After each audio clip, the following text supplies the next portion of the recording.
Good morning, lovely fourth graders. Yesterday we learned how to multiply a whole number and a fraction. Today, I want to teach you how to multiply a whole number and a mixed number using the distributive property. Watch me as I solve this problem. Jerry is filling his sand pail and pouring the sand into a large bucket. Can the bucket hold 8 of Jerry's pails full of sand? So if we look at the picture, it shows us that Jerry's pail, which is the small one, holds 2 3/4 pounds of sand. And then the large bucket holds 30 pounds of sand. So the question wants us to find out, can 8 of these small buckets fill this bucket of sand?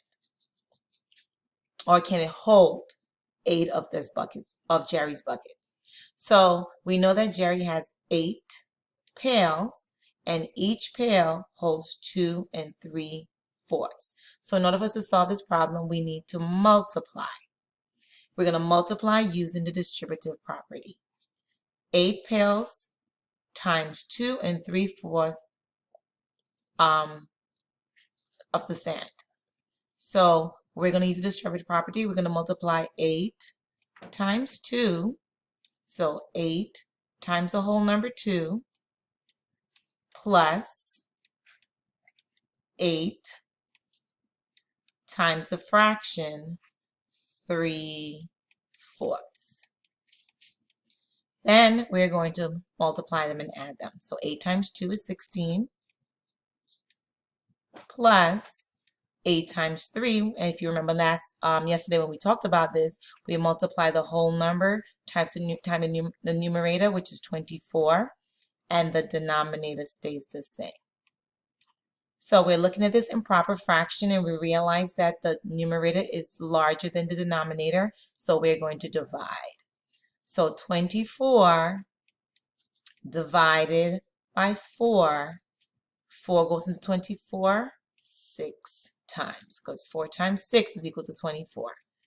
So 24, nothing's left over, so this is going to actually equal 6. So now that I have 16, and now I have my answer for this one, I'm going to add 16 plus 6. So 16 plus 6 equals 22.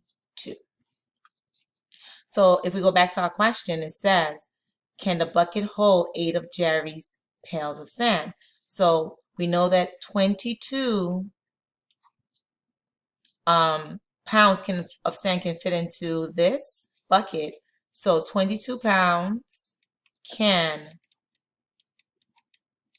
fit into the large bucket, which can hold 30.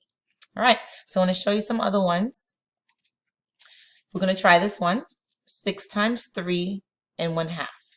So remember, we're using the distributive property.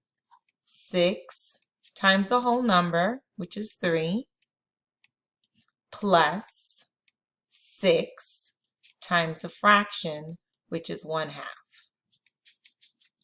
6 times 3 is 18, plus 6 times 1/2. Remember, we multiply the whole number times the numerator, which is 6, and then the denominator stays the same. But as you can see, once again, it is an improper fraction, so we're going to divide to get either a mixed number or just a whole number.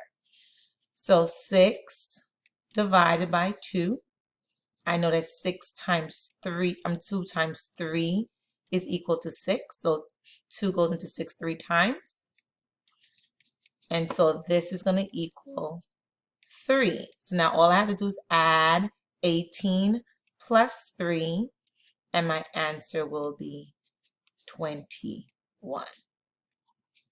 All right, let's try another one. This one says 8 times 3 6/8. Using distributive property again, 8 times 3 plus 8 times 6/8. 8 times 3 is 24, plus 8 times 6 is 48, and then the denominator stays the same. So once again, it is an improper fraction, we're going to divide 48 by 8. And if you know, 8 times 6 is equal to 48. So 48 eighths is equal to 6. So now we're going to take this whole number and this whole number and add them together. And 24 plus 6, 4 plus 6 is 10. Regroup the 1. 1 plus 2 is 3. So the answer is 30. Okay, let's try another one. 5 times 2 and 3/8. So using the distributive property again, 5 times 2 plus, you got it, 5 times 3/8. Nice work. So now 5 times 2 is 10 plus 5 times 3 is 15.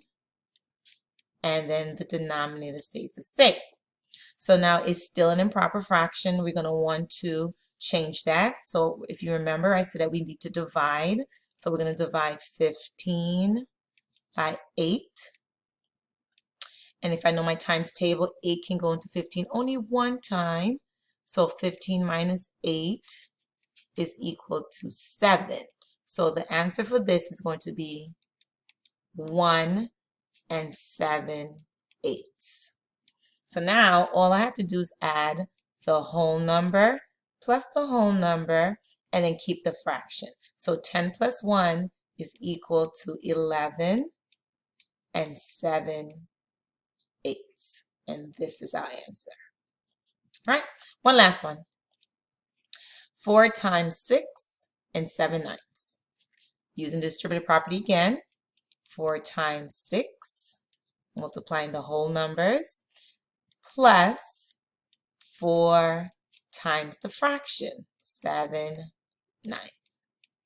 4 times 6 is 24, plus we're going to multiply the numerator times the whole number. 4 times 7 is 28.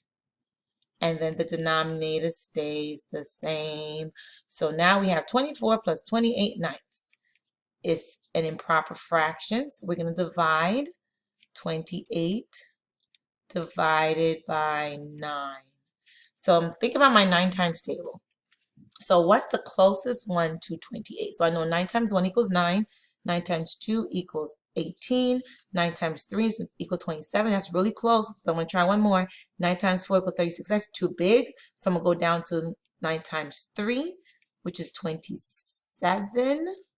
So 8 minus 7 is 1. So this will become 3 1/9. So my improper fraction is actually 3 1/9. So now I'm going to add 24 plus 3, which is going to give me 27. And then all I need to do is add the fraction 1/9. So my answer is 27 1/9.